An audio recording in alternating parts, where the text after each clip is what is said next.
Pai do Senhor, irmãos, hoje eu estarei dando um estudo de hoje. O pastor Marcelo me deu a oportunidade de dar o estudo do capítulo 1. Antes de iniciarmos o capítulo 1, eu estarei introduzindo Marcos. Quem que foi Marcos?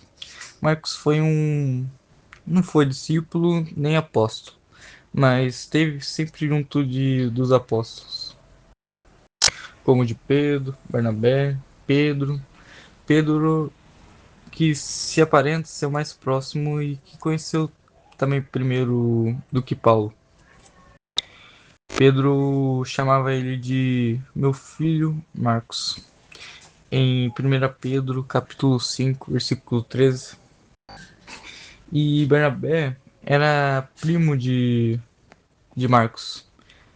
Marcos João, o nome completo dele. Em Colossenses, capítulo 4, versículo 10, fala sobre isso. Sobre Barnabé ser o primo de Marcos.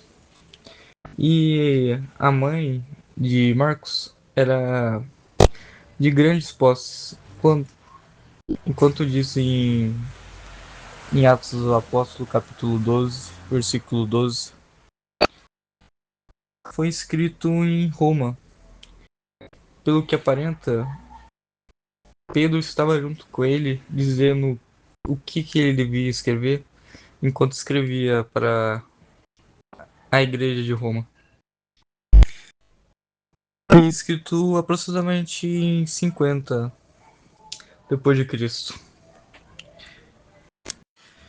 O Evangelho de Marcos também é conhecido como sinópticos, visto de um mesmo ponto, de Mateus, Marcos e Lucas.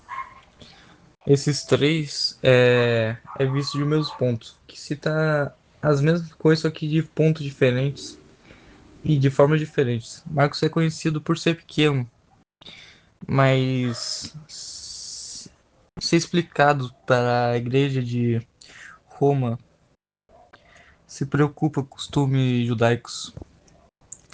Marcos tem esse cuidado de explicar para eles. Diferentemente de Mateus, que o objetivo de Mateus é evangelizar os judeus, o Marcos, ele, a intenção dele é explicar costumes judaicos para os cristãos da Igreja de Roma. Iniciaremos o capítulo 1. Princípio do Evangelho de Jesus. Cristo, Filho de Deus. Como está escrito no profeta Isaías: Eis que envio o meu anjo ante a tua face, o qual prepara teu caminho diante de ti.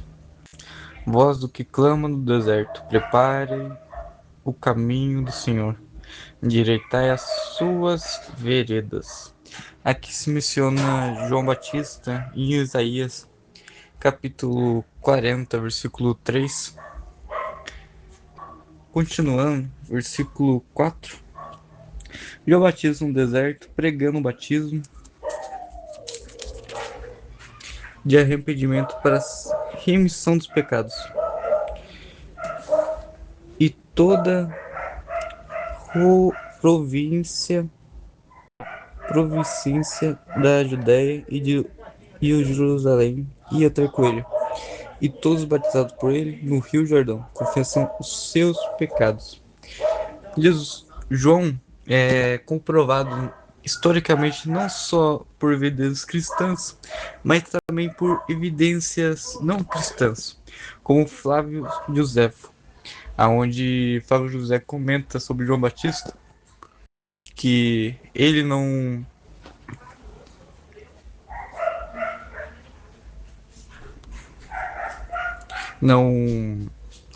João Batista fazia o que está escrito aqui nas nossas Bíblias. Ele batizava, ele pregava.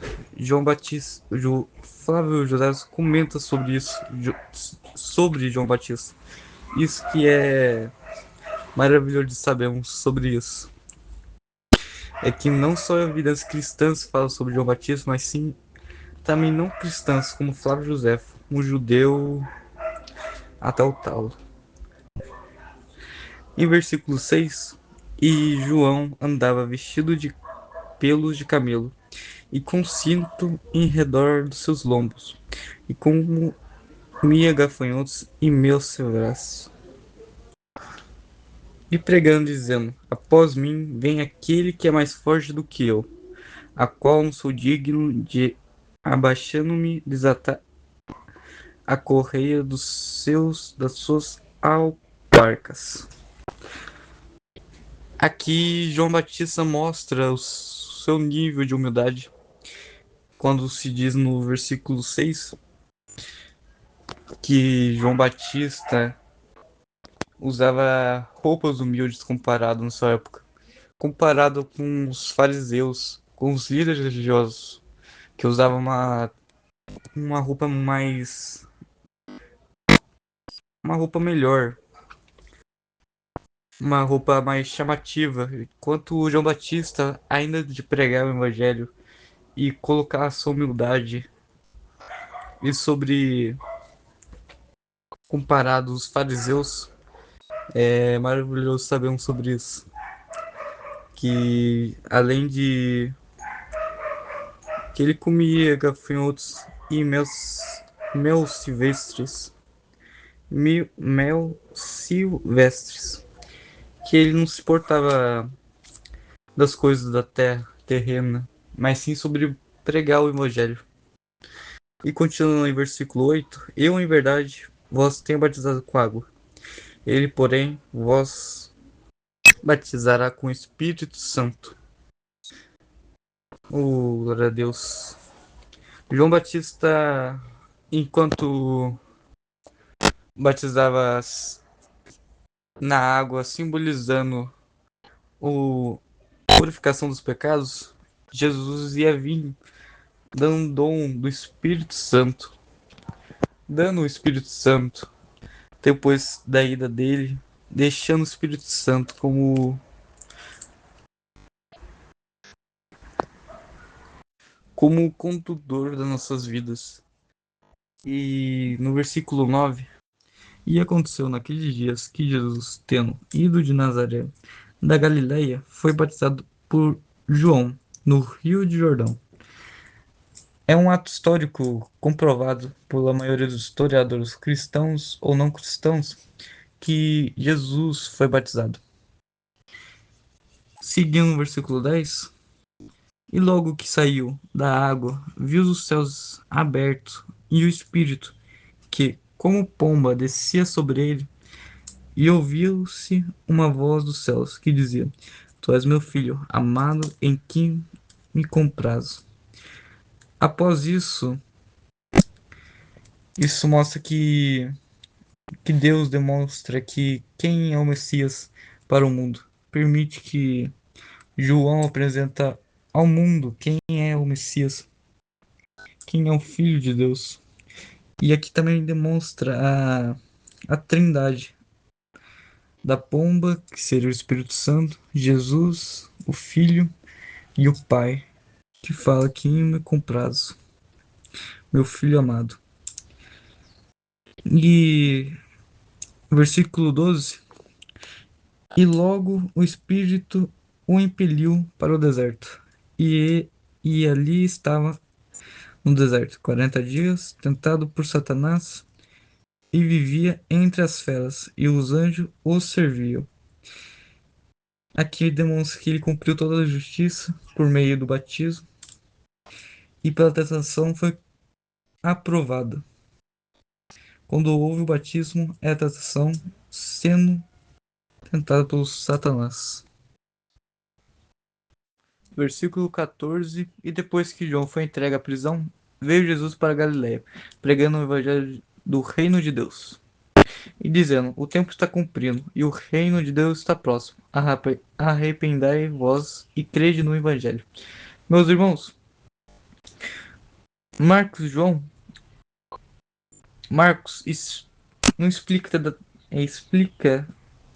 não fala muito sobre João, comparado aos outros evangelhos.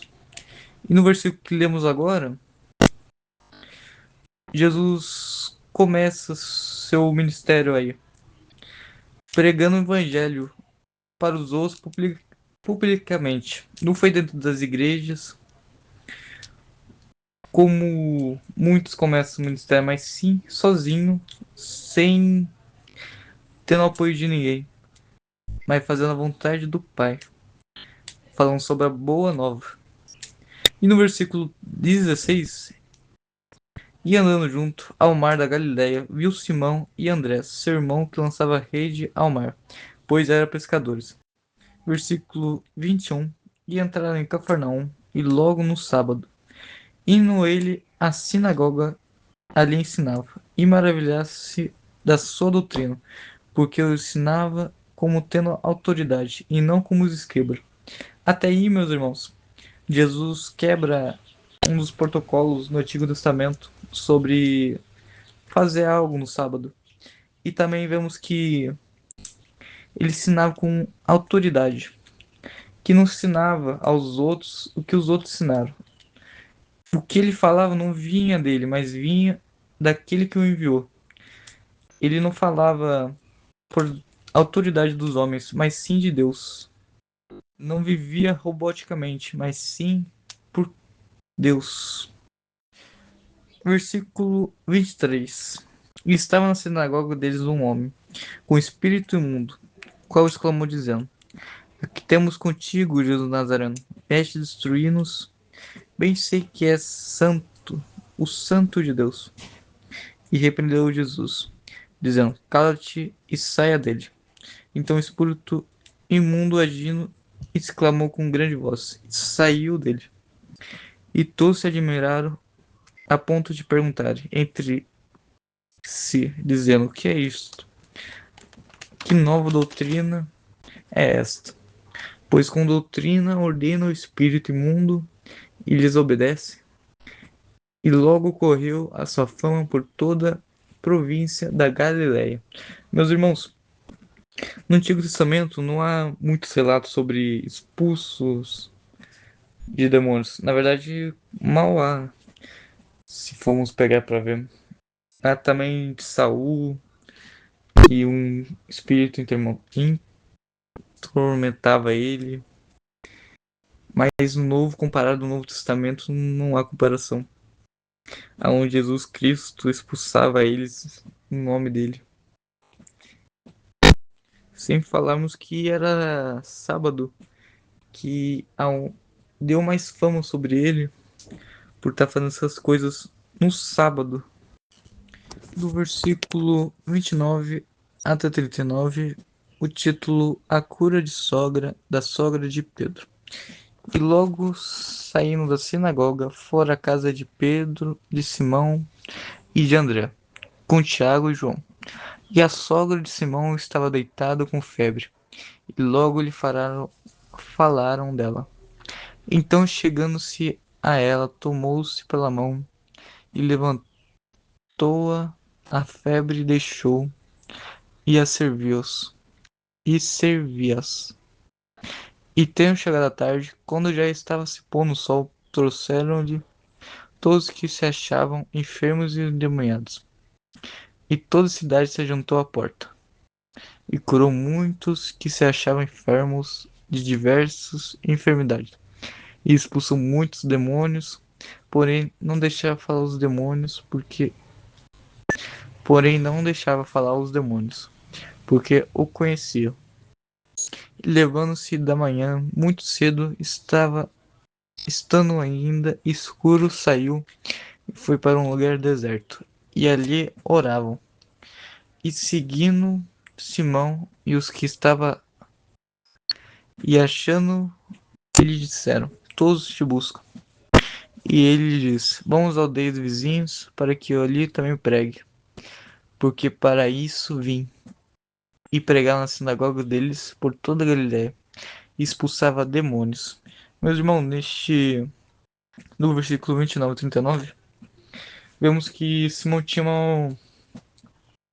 uma sogra, e também se havia muitos milagres, como o da sogra e dos que se achavam enfermos e endemoniados.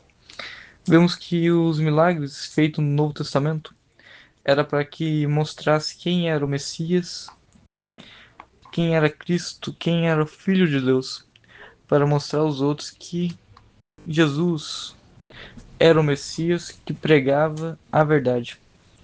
O que ele dizia era a verdade. Por isso que a intenção dele, comparado aos milagres, Jesus mais pregava do que fazia milagres, como dizem João. E vemos que a intenção dele era pregar. No versículo 38, por isso para mim vim, por isso para isso, porque para isso vim.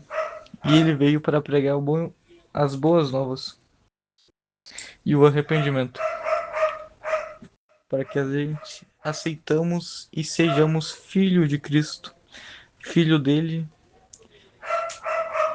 e sejamos salvos por meio dele.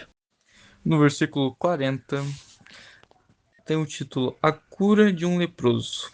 E aproximou-se dele um leproso que, rogando-lhe e pondo-se de joelhos diante dele, lhe dizia: Se queres, bem podes me limpar-me. E Jesus, movido de grande compaixão, estendeu a mão e tocou e disse-lhe: Quero ser limpo. Ser limpo. E tendo-lhe dito, logo a lepra desapareceu e ficou limpo. Advertindo severamente, logo o despediu e disse-lhe: Olha, não digas nada a ninguém, porém vai, mostre ao sacerdote e ofereça pela tua purificação o que Moisés determinou para lhe servir de testemunho. Mas tendo ele saído, começou a pregoar muitas e a divulgar o que acontecerá de sorte que Jesus já não podia entrar publicamente na cidade, mas conservar-se fora em lugares desertos e de todas partes ia ter com ele.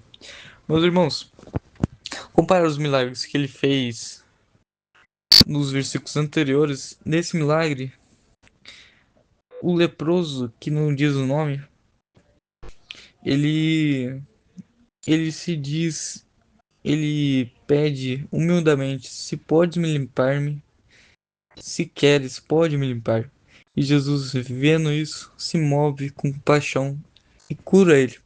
E ele pede uma coisa só, para não dizer a ninguém sobre o milagre, mas ele diz para todos. Vimos nos versículo anterior, Jesus não veio para curar, mas sim falar sobre o evangelho. Mas as pessoas procuravam só milagres, coisas terrenas. Mas Cristo veio de cima e falar sobre as coisas que há no céu, as coisas que a gente vamos ver algum dia. E eu termino esse estudo do capítulo 1 de Marcos.